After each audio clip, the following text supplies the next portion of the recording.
There has been so much going on, and I have been sitting back with popcorn just watching. Some game changers have come out and said they are so tired of the negativity, and I'm sitting here thinking, you haven't seen anything yet. Let EA bring out a few more mediocre packs. Let's see what the skin tones look like. If they are up to EA's current standard of acceptableness, I would be prepared for some fireworks. Honey, you have not seen anything yet. Just because you are tired of dealing with EA's mess doesn't mean it's just going to be swept under the rug and go away. In other news, EA released a letter to the community that basically said, we hear you, but we don't care what you want. Nothing you want is coming anytime soon, and we're going to continue to pump out the packs that we think you want. Real talk, how well is that working out for you? We also saw the release of a gameplay trailer with absolutely no gameplay in it. I wanted to hold off a little while and see what else came out, and oh boy, I got some good comments this time. If you missed my last comments video, it is on my channel. Go watch it if you're interested. So let's get this party started with this gem of a comment. EA is like the Grim Reaper of successful games. EA basically buys up smaller studios that have highly successful video games, makes them work on drivel, and then shuts them down. They've done this 14 times, and basically they have a reverse Midas touch. Everything they touch becomes garbage. Next up is this lovely comment. EA said, can't complain about skin tones if everyone's an alien. About that, we found out that aliens are basically masks, gloves, and socks. And the funny thing is, they couldn't even cover the entire body. Just cover the places where people will see, and maybe no one will notice. This comment is a little more serious. So what is just stop in Simlish? Because I don't think they understand English with the amount of us fans saying it in English. Honestly, at this point, you can say it in whatever language you want, they're not listening. And that letter that they put out really didn't do them any favors. We'll get to those comments. The next comment is pretty insightful. They really are trying to push their original fan base away. Why? Because we're used to the high quality Sims, and quality and effort cost a lot of money in the messed up business world. Now these kids today, they consume every single mediocre item and call it the best. This is a total win for EA. EA realizes that they don't have to put that much effort into the game anymore because these kids will eat it up. Absolutely true. There has been a running gag for years that EA is trying to make this game for a younger and younger audience. And I have to say, posting your Journey to Batuu trailers on a channel called Star Wars Kids gives credit to that thought. This next comment brings up a very interesting point. In what world? In what world? In what world is my sim, a normal college gal wanting to start a family, going to get into a spacecraft, travel to whatever Star Wars galaxy, grab a lightsaber, and fight Darth Vader? In what life simulation game? I understand The Sims isn't supposed to be an ultra realistic game, but I just don't understand what these people are on. I wouldn't be surprised if the next pack was Jurassic Park. Dinosaurs before cows? Oh, the shade. If you had asked me before Journey to Batuu was announced if EA would be modeling large things, I would have told you no, because that costs too much money. But oh my gosh, we got a Millennium Falcon now, so I guess anything is possible, even modeling dinosaurs. This next comment brings up a very good point. And they said they're not giving us more family kid content because we don't play with them. Henny, if we don't play with family content, I'd love to see how much we play with aliens.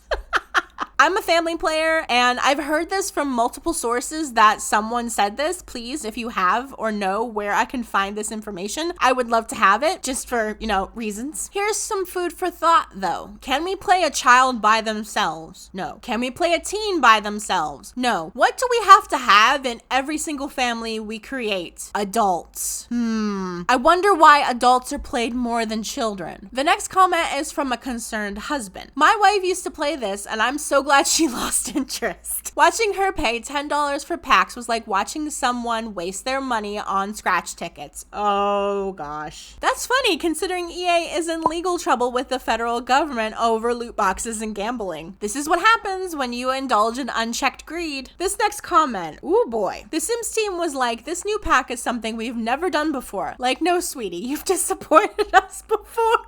Oh man, I love that comment. And then there's EA hinted at unexpected packs for 2020. That's one word for it.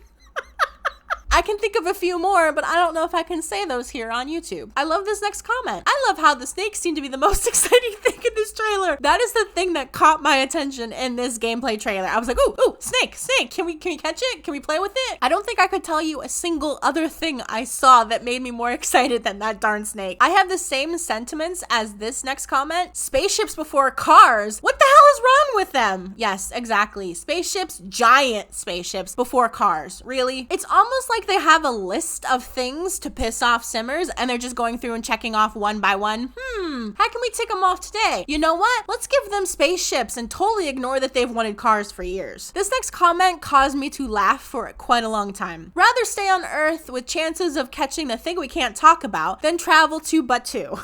Little does this person know that long before I saw this comment, I was calling it Batuu.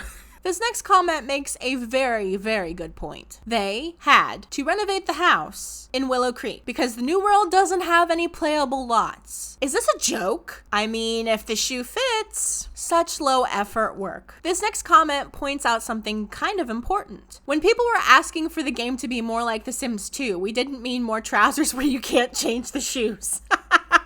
Okay, let me explain. So basically those new outfits are just costumes. So instead of creating your own Star Wars story, you're basically playing dress up. When I saw this next comment, I knew I had to talk about it, so there might be some spicy opinions coming in. Also, the forced positivity in this fandom is so annoying. These people are getting mad at us for giving valid criticism to a game we are spending our own money on are stupid. They're really defending a corporation like EA as their best friend. I just don't get it, love. There's a big problem in this community differentiating the company from the people who work for the company. The game changers, especially the ones that have gone to events, see the gurus as their friends. The community sees the gurus as the only people they can talk to about problems with the game. You can see how these two ideologies would clash. That's not factoring in the distrust of the game changers, the gurus, and EA as a company, but this can and does create rifts and massive problems in the community. The last thing you want when you're steaming mad about your treatment for literally years is to hear it's not that bad. Give the pack a chance. You haven't played it yet, so how do you know if you like it or not? I'm not saying anyone deserves hate. All I'm saying is maybe don't make fun of your community. Maybe don't brush off their concerns. And maybe don't paint everyone with the entitled, spoiled Karen brush. Let's finally move on to the Sims team letter/apology because I think there's a lot of really good things to be said about this. I know this might be long to read, so I have a nice little summary comment for you. To summarize the apology, we heard what you're saying, we don't care, but don't yell at us. P.S. New expansion coming soon. The only thing I might add is we know what you want, but we're not giving it to you. People in this community have been asking for better skin tones for 3+ years, and it took 3 years to actually get them, so Lord only knows when we're gonna get the other stuff that we want. This next comment makes a very good point. Time's up. It's been 6 years. That about sums up where I'm at. Yep, it's sad to see how badly they've mucked up The Sims legacy. Will Wright must be ashamed. Honestly, and this will probably get me in trouble, I don't see anything in The Sims 4 that you should be proud of. Everything now is overshadowed by bugs, glitches, and problems. And what we've learned from past packs is once these are forgotten, they'll never be fixed. Just push out the new pack, rake in some more money. It's a shame, really. And I've saved the best for last. My response to this non-apology: be kind? Is it kind when we throw absurd amounts of money at you every time you toss us scraps? You make us a game update which supposedly fixes problems, but for every problem you fix, 6 more pop up in its place, and then you get to fix those, or as I've learned recently, ignore forever when they are utterly game-breaking problems. For example, I recently had a problem crop up in my game that was first noticed by other simmers at least 2 years ago. Some apartments in San Myshuno at some point, for some unknown reason, became completely non-editable. Sometimes they can be worked around, mostly not. I managed to fix mine and then it broke again within an hour. It has been reported a lot. Is it fixed? The emotion system was born broken. The sense of humor for this game series, broken. To be quite honest with you, EA, we know you're a corporation. We know your entire reason for existing is to make money. Journey to Batuu is a money-making venture backed up by Disney. Of course it was a priority for you. Literally, no one cares. What we're tired of is you all engaging with us in such a way as to make us feel like we're being listened to, and all you're really doing is trying trying to make us feel like you care. If you care, it will motivate us to spend more money. We're not fools, but we also know you're paying attention. You've heard all the things we've asked for. You haven't produced those things. Instead, you all decide what you're going to give us. Throw us surprises that are actually good, like ladders and off-grid windows and doors, and you sit in your ivory tower, proud of yourself for making us scream like little girls over a bunch of content that makes us happy, as though you've cured freaking cancer or something, and then go back to cobbling together the next expansion pack, game pack, stuff pack, patch that will break a bunch of stuff you then get to look like heroes for repairing. No thanks. You want us to be kind to you. Here's some kindness. You are so appallingly good at finding things to mess up so that you can fix them for us much later that you ought to work for the US federal government. You're frankly wasted as a game studio. Whoa, I have to let that sink in for a moment. That was a lot, and none of it was a lie. I don't see no lies as far as the eye can see. Dang, someone went in real deep. The only thing I want to add is what has be kind got us in the last 6 years. I'm not saying you should be nasty and mean to other people. I'm just saying if we could have got what we wanted by being kind, we would have gotten it by now. So I hope you guys enjoyed this video, and I will see you guys in the next one.